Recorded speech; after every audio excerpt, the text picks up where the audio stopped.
नमस्कार मंडळी, आज घरी गुरुवार स्पेशल साधं पण चवीला एकदम भारी असं जेवण काय बनवलंय ते दाखवते। आजच्या ताटात आहे मिक्स डाळीचं फोडणीचं वरण, अगदी घरगुती चवीचं।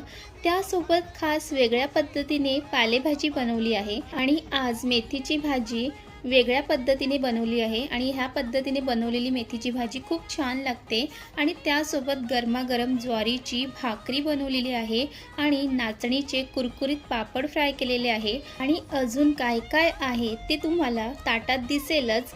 असं साधं सात्विक पण पोटभर जेवण गुरुवारी आम्ही नक्की करतो। तुमच्या घरी गुरुवारी काय स्पेशल बनवले कमेंटमध्ये नक्की सांगा। गुरुवार स्पेशल ताट तयार आहे। आजच्या ताटात आहे झणझणीत मेथीची भाजी, गरमागरम ज्वारीची भाकरी, मिक्स डाळीचे फोडणीचं वरण, नाचणीचे कुरकुरीत पापड, तिखट लोणचं, लसूण चटणी आणि सॅलेडमध्ये काकडी आणि त्यासोबत आहे भात। गुरुवार स्पेशल जेवण कसं वाटलं हे नक्की कमेंट करून सांगा।